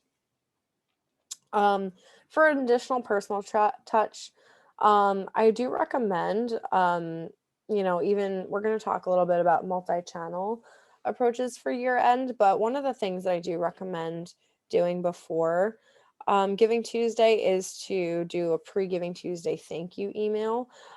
So Thanksgiving's coming up. It's a perfect time to basically reach out and thank your donors who have already given this year or given in years past, and communicate what their gift has already done and already helped you accomplish, without just coming right out of the gate and asking them for a donation right away. This can help your donors feel seen and appreciated, and then they're more primed to make a donation when they're asked on Giving Tuesday. And so, yeah, I would also, again, encourage donor segmentation. This makes the ask also feel a lot more personal, because you're asking for the right things from the right people, right amounts from the right people. For those larger donors, it probably will, it makes sense to do some individualized asks. So maybe you do want to do, ask your board members to do a phone-a-thon to some of their the top donors that gave in the last 2 years, and have that individualized ask. Just because individual approaches are always going to be more effective than an email blast. And then also, one of the things that I also recommend doing is to pre-launch your Giving Tuesday campaign to a small set of your supporters. So if you can think of, maybe a dozen or 2 dozen people who you're kind of expecting to give during your Giving Tuesday campaign, but actually get them to give a week ahead of time, that's going to help on you on the day of Giving Tuesday, where people go to donate on Giving Tuesday itself, and you've already raised 20% by 9 a.m. That effect will be a little contagious and help you build momentum, especially for Giving Tuesday.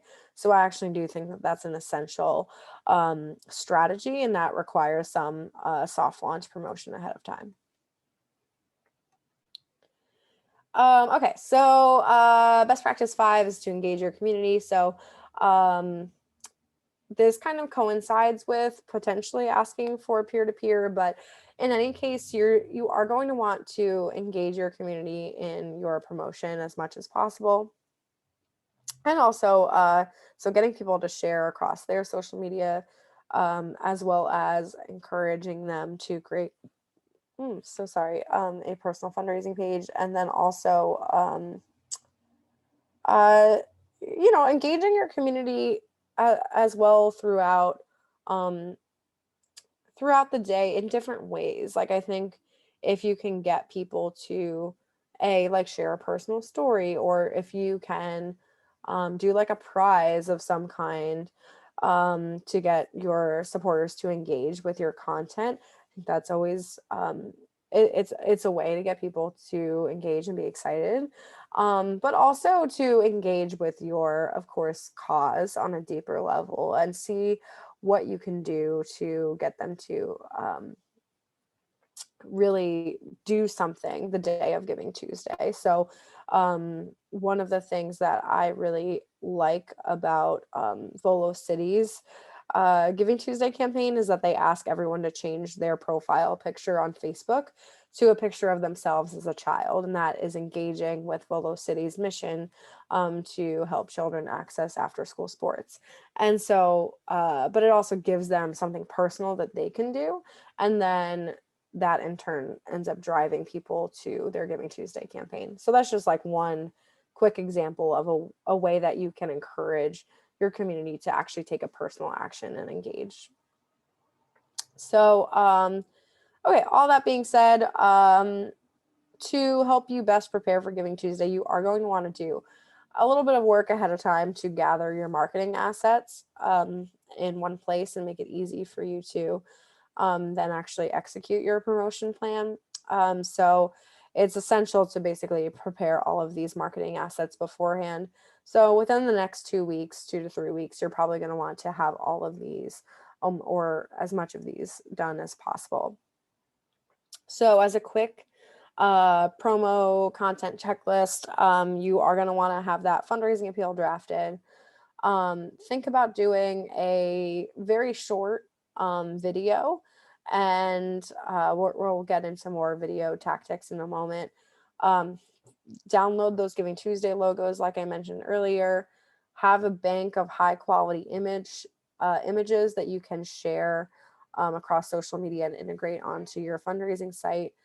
So think about about 5 or so images.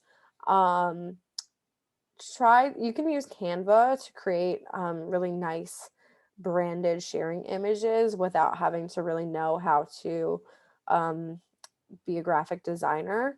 And so I do recommend utilizing Canva to create these different types of images that you can share across social platforms, and including in your emails as well. So really easy way to create very high quality content without having to source it out to a graphic designer. Um, okay, and then also think about banking at least like 3 impact stats that you want to share from the last year. And so this could be all incorporated into your messaging and thank yous. Thinking through at least 5 stories of impact that you can integrate into your year-end campaign. I could also mention that you don't always have to have 5 unique stories, but maybe you want to share a whole story and then share different parts of the story. So I know it's a little cheesy, I guess, but I really still like Humans of New York. I don't know if you guys follow that, but one of my favorite things is when he shares different parts of someone's story in different posts. So he did, he'll do post number 1, and that's a part of someone's story, and then post number 2, and that's another part of someone's story. So you could also have a more in-depth story and come at it from a bunch of different angles and tell parts of it. And that's always actually really engaging because people feel like they're getting to know someone really intimately. And so, but 5 different stories or 5 of the same story, basically. And then have at least 3 powerful quotes to incorporate onto in your messaging, whatever it may be. So on any channel. So these all will help you craft all of your communications. Let's chat a little bit about a fundraising video. I don't think that you necessarily have to have one, but I do think that it helps to get a little bit more engagement across multiple channels. This could be shared on social media. It should also be on your fundraising campaign site. And then also, featured in an email. Of course, you can't watch a video in an email, but you can direct people to your campaign site to watch the video there. When you're thinking about doing a video, it should effectively do three things. So it highlights your donor's impact and what they can accomplish with their donation, tells your essential campaign story that you're also incorporating into your appeal, and inspires them to take action. So that's a few quick things that you're going to want to just make sure that you hit on when you're creating your video. Um, it is helpful if your video is specifically crafted for your Giving Tuesday ask. Um, I know that a lot of organizations have like, oh, this is our one video and we'll use that on multiple communications, which is great. Like I think having that video is awesome, but if you're doing such a specific ask on Giving Tuesday, having it tie in with your goal is, recommended and suggested. So that being said, you don't have to go and create a big fancy video. You could shoot something on your iPhone. You don't have to go crazy and do a big video. But in that video, just make sure that you tell a story. So whether it's your executive director telling someone's story, or if you can get a beneficiary to tell their own story very briefly, I think that's a great way to just, like we're doing right now, just have someone come on for 2 minutes and talk about the impact that your organization has made.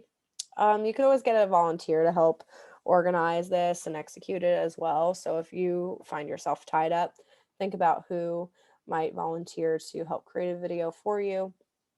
And then whatever video you create, you're just gonna want to upload it on YouTube or Vimeo, so that it can be shared across multiple platforms. You could always do Facebook as well, and then that can integrate on CauseVox campaign site too. Let's talk about using images to drive donations. So and crafting those images. So I mentioned Canva. Canva is free for nonprofits. Canva Pro is free for nonprofits. So you get a lot of tools available. If you're not familiar with Canva, I do recommend, so I unlocked this for you guys. During our digital fundraising summit, we had a session that's specifically on becoming a graphic designer with Canva. So I'm going to email this to you. If you want to grab it now, I can paste it in the chat as well.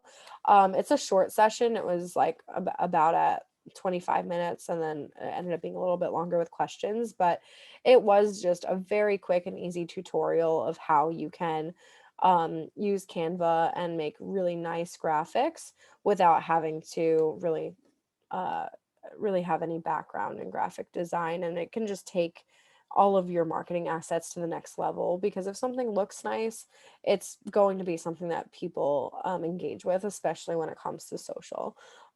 If you have images that you're using that are kind of low quality, or graphics that are kind of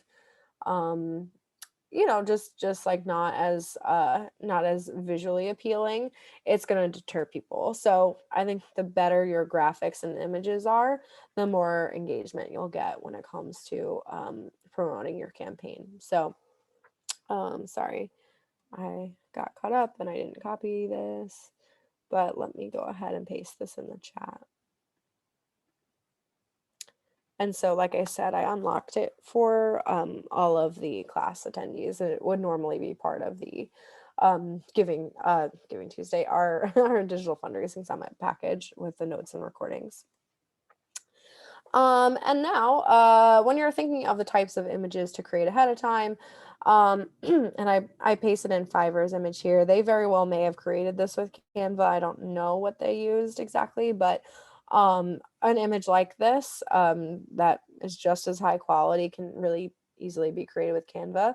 The types of images that I recommend creating is a Facebook profile picture, Facebook cover, Twitter cover photo, some posts about leading up till Giving Tuesday, an announcement the day of. Those 3 quotes that I recommend getting, have those quotes available to be used at any time to promote the campaign. Same thing with those statistics that I recommended. And then also, reporting on progress the day of is always great. So maybe having those images crafted ahead of time about, hey, we've raised 25% so far, help us keep going, and so forth, as well as that thank you message. So recommend coming back to this list to just check it off when you're creating all of these images for Giving Tuesday. Again, you can really source stories from your community. So when it comes to building that into your marketing. So I won't go over that again too much. Okay, so let's dive into multi-channel marketing for Giving Tuesday. So multi-channel marketing helps you reach donors where they are, and it kind of surrounds your donors with your message. Typically, it takes about 6 to 8 sort of points of contact for someone to actually make a donation. So I need to, as a donor, I open up my Facebook and I should see, your Facebook post. I go to my email later that day and I should see your email. And then I open up Instagram, and now all of a sudden I also see the same type of message on Instagram. And then maybe I get a phone call in the next couple of days as well. And so the idea is kind of, it sounds scary, but it's all about surrounding your donors with your story on all of these different channels that you can make use of. And you're probably already familiar with this, where you'll look at a jacket on Facebook, and then you'll also get an email from Banana Republic with that jacket and that kind of thing. So this is already happening. You're probably already seeing it throughout all of the different types of content or types of platforms you're engaging with. So a few channels to consider, not necessarily just for Giving Tuesday, but I also think just year end in general is good to do some direct mail. Even now, there's less and less organizations sending direct mail, which gives you a little bit of an edge to stand out. So just one more channel to consider when it comes to Giving Tuesday and year-end fundraising. Also, phone calls. Yeah, I think a personal phone call means a lot more now to the average donor, because we're not necessarily getting a lot of phone calls from the organizations that we've interacted with. So those are 2 kind of like offline kind of options. But as far as online options go, I do recommend having a featured placement on your website, doing an email campaign, of course, directing people to your digital fundraising campaign site, live streaming and virtual events. So just gives a more live and kind of that replacement of that in-person approach to fundraising, and also a huge opportunity to kind of stand out to your audience as well. Social media, both organic and paid ads. Paid ads are really big this year. I highly recommend it. Leveraging partners networks, we've kind of talked about that, and then peer-to-peer, which we've also kind of talked about. So I'll focus my attention primarily on the other points. And so really the outcome of our intensive is for you to be able to craft this multi-channel Giving Tuesday / year-end fundraising plan. And so we have this example and all of this and the blank sheet for you to download as well. So I shared that earlier. I'll share it again in a little bit. But we'll get into all of the elements that you should be plugging in when it comes to the different mediums and channels that you're promoting through. So email marketing tactics for Giving Tuesday. So very simple. Each of your Giving Tuesdays should have a really clear greeting, personalization, make it feel personal to your donors, have it be a clear appeal and story, why their giving matters and the impact that they can create, a single call to action, and then you know, it's always good to kind of like reaffirm why the need is so urgent right now. Um, and so I won't go through too many of these examples because I think they get redundant at some point, but I'll go over just the types of promo emails that you should be doing. But yeah, so elements of a Giving Tuesday promotional email should be targeting, so segmentation to specific groups of your users, a strong subject line, your content, and then at the end is the call to action. And so I actually want to, we talked a little bit about donor segmentation already. Let's talk a little bit about subject lines. So subject lines are actually really important when it comes to doing any type of email communication, but especially with Giving Tuesday. You want to stand out in that inbox. So try to keep it short and sweet and very visually appealing. Don't overuse capital letters. Questions are very engaging. So every time I even see this every time I send an email, if I pose a question, it typically gets more engagement.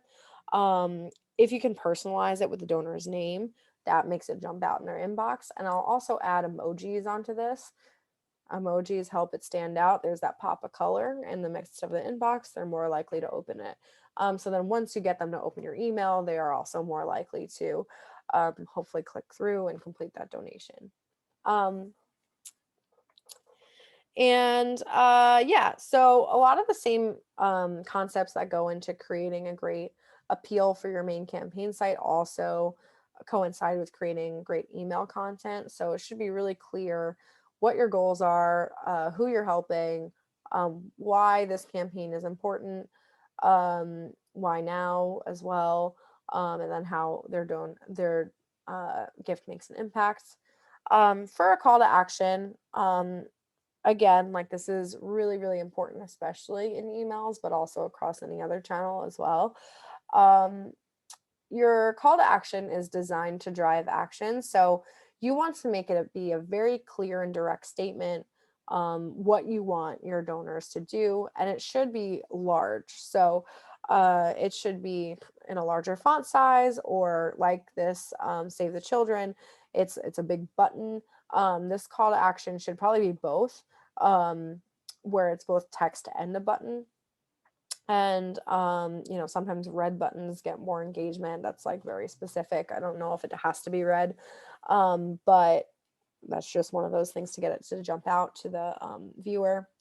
And definitely want to encourage your audience to act immediately and drive urgency. So Save the Children says match my gift. I know that there's a match in place. I'm more likely to click on it.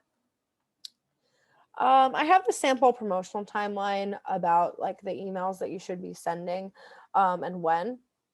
So it's about, you know, 4 suggested emails or so.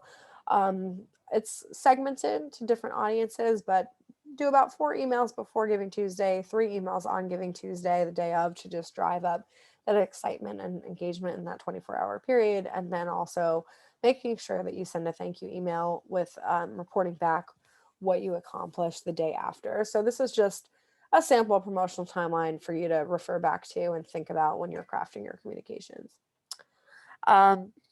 So there's a lot of templates here. I'm not going to go through all of them, but basically for that 1 week out email, we have an example here of what a great email really looks like. And so same thing for the day prior email. And so I do recommend that you come back and take a look, especially the peer-to-peer invitation one. If you've never done peer-to-peer before and you're trying to recruit peer-to-peer fundraisers, this is a great template to just take a look back at to see how you can craft a communication that drives an individual to actually sign up and fundraise for you. Giving Tuesday kickoff, this is probably an essential one for you to look at, you know, when it comes to getting someone to actually open your email on Giving Tuesday. And then of course the update emails as well as the follow-up. So, but your action item for now is to craft your Giving Tuesday emails ahead of time. you should not be crafting these emails the day of. These should be pre-written within the next couple of weeks so that you know exactly what communications are going out when, and they should all coincide with your main story of your overall campaign. Also, pre-write those peer-to-peer recruitment emails. I recommend doing at least 2 to your audience. You know, people don't always sign up the first time. They usually need a little bit of follow-up. And then also pre-write all of your emails to potential partners that you want to engage as well. So a lot of those are probably going to look similar in content to the other emails, but tweaked for your partners. Let's talk a little bit about social media. So I'm going to go through mostly Facebook right now. But one of the things that I really recommend doing is to look at where your supporters are most engaged and where you're most engaged and where your existing audience is, and just lean into that. So if you're like really active on Twitter, that's going to be the channel that you want to use. If you're really active on Facebook, that'll be the channel, or Instagram, or whatever channels you might be using. If you're using all of them, great. But I would focus most on the channels that you already have people engaging with. And also for Giving Tuesday, you of course want to do that same story sharing and that kind of personalized approach that we've talked about, and have that just translate seamlessly across social media. Of course, with every post, you're going to want to include the link back to your campaign site, so making sure that you're driving people to donate, and also include a clear call to action with every with everything that you post. Think about different mediums for this, like if you can do maybe even a series of small videos, and have some images mixed in. Different types of content basically help you drive more engagement. And also include the Giving Tuesday hashtag and branding, so it kind of jumps out to those who are scrolling through their feeds. Okay, so I'm gonna go through just a few examples. And again, I recommend just coming back to this later and taking a look at the types of social media examples that Fiverr used. So I'm gonna just do like basically a deep dive into the types of social media posts that Fiverr did across their campaign, because they do a really, really good job, I think. So on Thanksgiving, they did their thank you post, and then they had this high quality image as well as a quote. And again, you can create this very simply on Canva, and have it look just as professional within a couple of minutes. Have a something like this for yourself. And then that lead up to Giving Tuesday, so 3 days until Giving Tuesday, they posted another quote and another story. The day before Giving Tuesday, same thing. They posted a different story and a different quote. And so it's really just building that momentum ahead of time across social media. I really liked that also on the day before Giving Tuesday, they started promoting their happy hour. And so if you are going to be doing a live stream or some kind of virtual event alongside Giving Tuesday, I recommend, making sure that people know about that and can engage with that across different platforms. Also, on Giving Tuesday itself, it should be very clear, like today's Giving Tuesday, here's what we want you to do. Here's what we're trying to do with donations today.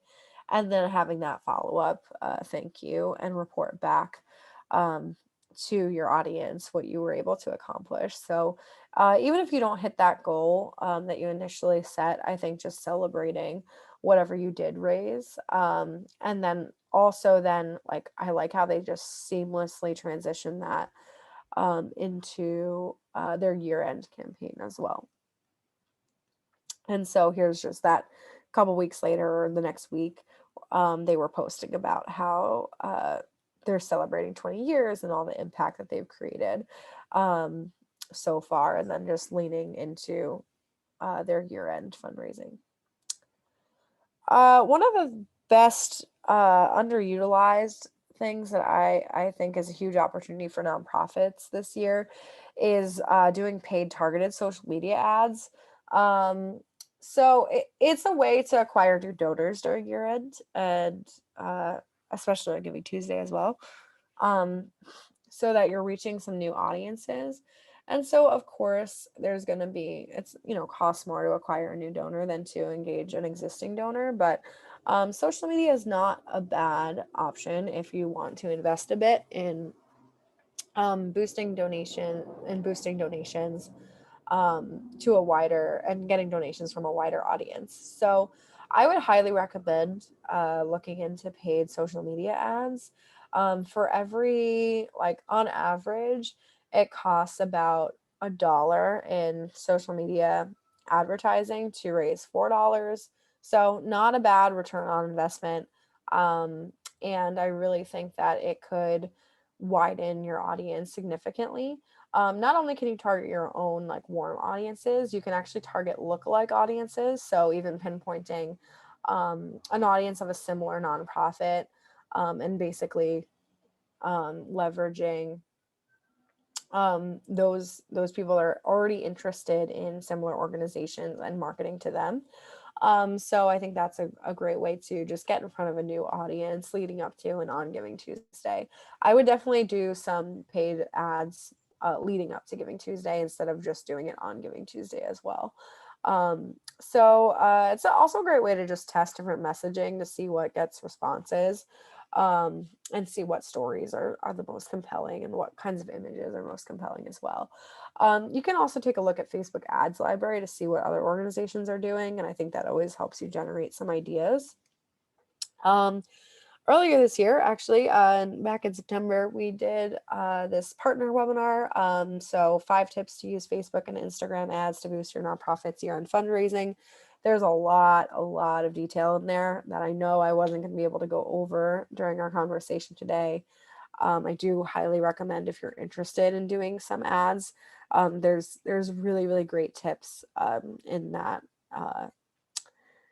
webinar. So I'm going to actually paste that and also include that in our my follow-up email on Monday.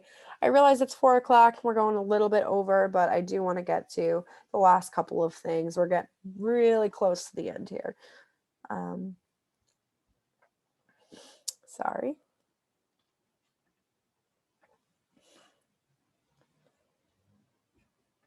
All right, so I'll paste that in the chat later. Okay, so events. I do think events are underutilized for Giving Tuesday. Like I mentioned, I really like that Fiverr had a happy hour.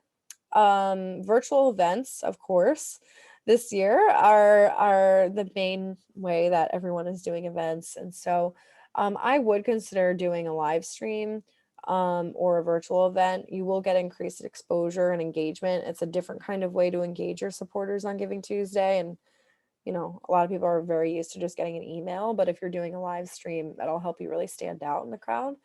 And also just like have a little bit more of different channels to tell stories. It's all about the storytelling. And you can have, donors, board members, partners, or beneficiaries tell stories in real time. It just kind of hits a little different with your community and as a donor to hear it right from them, told in real time. So I would really consider doing a virtual event, even if it's something simple. It doesn't have to be a big type of event. It takes a lot of planning, but I think just having a few people come on and tell stories in a live stream and having some kind of engagement with your community is always really helpful. It also increases urgency and drives immediate updates. So when you're talking to, even 50 people live, you're way more likely to get those people to give immediately following your live stream or while your live stream is going. Virtual fundraising events have way lower event costs than in-person events, of course. And that helps drive a higher return on investment, higher return on effort, and also lets you engage a wider range of participants and supporters than an in-person event. Also, since you're driving everyone through one main fundraising site, there's also less administrative tasks for you. So all of this helps you actually raise more with less effort. Tons of different virtual fundraising ideas, but I do think even a virtual happy hour on Giving Tuesday is a really simple one. Of course, you could have people do, you know, a virtual race or a virtual walk. That could always be a really nice way for peer-to-peer fundraisers to engage with your mission on Giving Tuesday. Um, but you know, thinking through maybe some really easy, practical things for your donors to engage with on a live stream is perfect.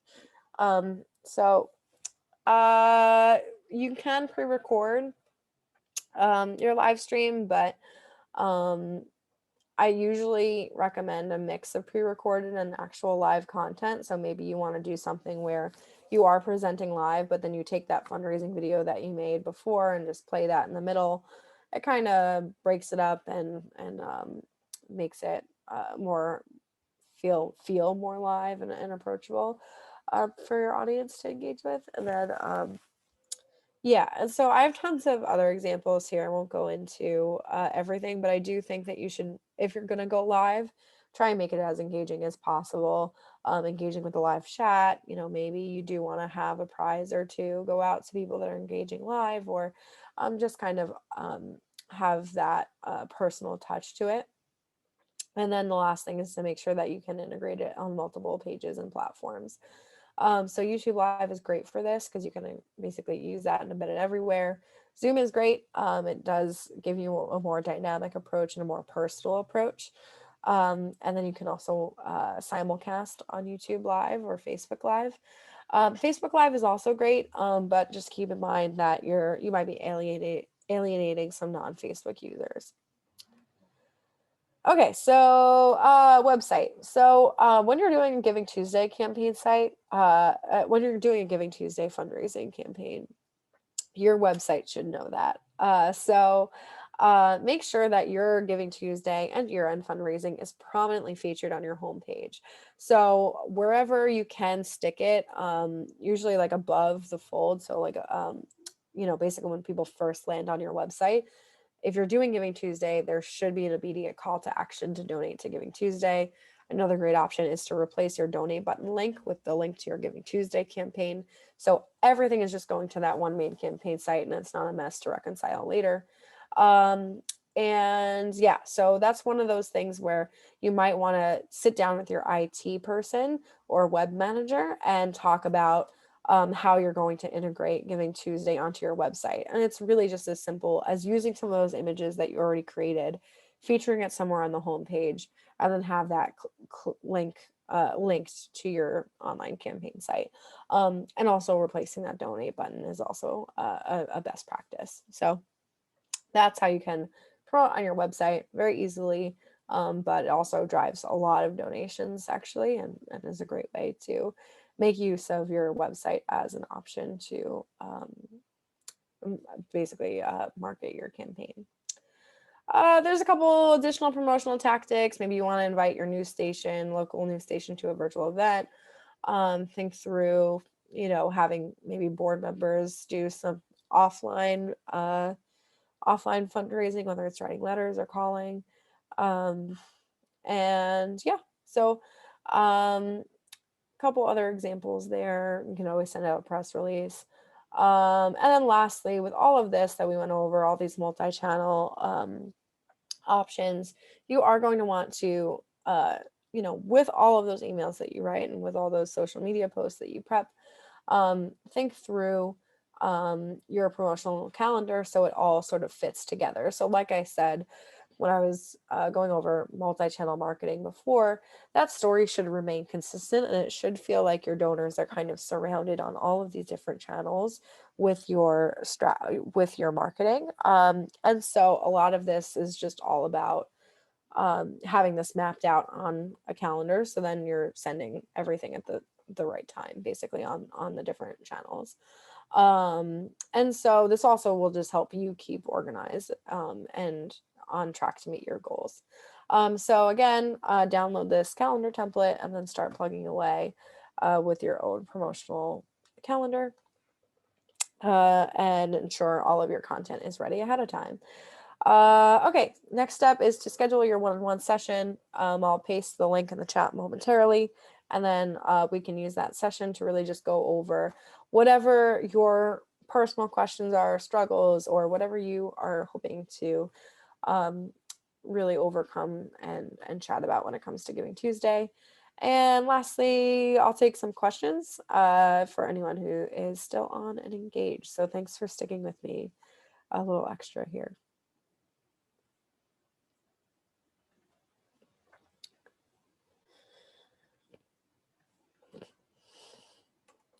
And here is that where you can book that one-on-one consultation.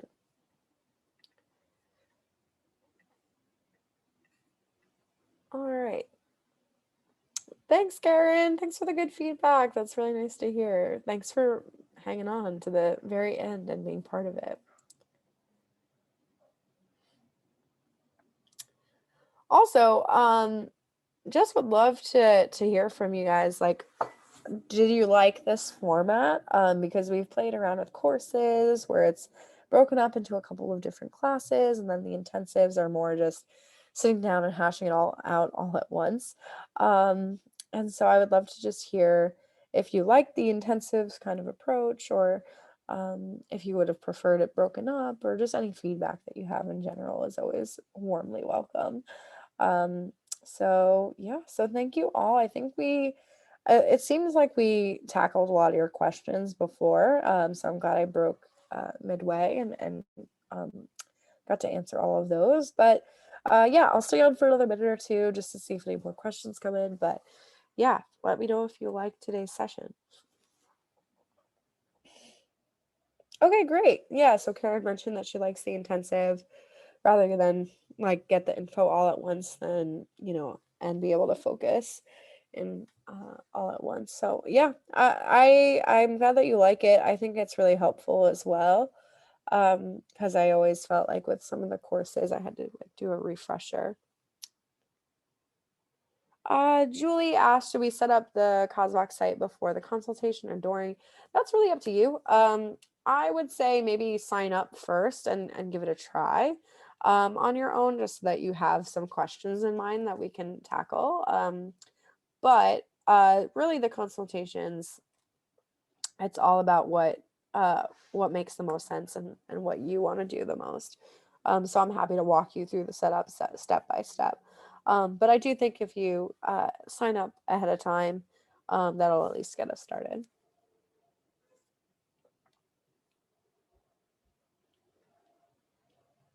All right. All right. Thank you, everyone. Looks like we're going to wrap it up for today. Again, this has been recorded, so you'll get the recording on Monday. So, all right. So thank you, everyone, for being part of the intensive, and I look forward to our one-on-one conversation. All right. Have a great weekend. It's Friday. Doesn't feel like Friday. Maybe it feels like Friday to you, but to me. Awesome. Well, I look forward to chatting with you all soon, and happy fundraising on Giving Tuesday. It's coming up fast. Take care.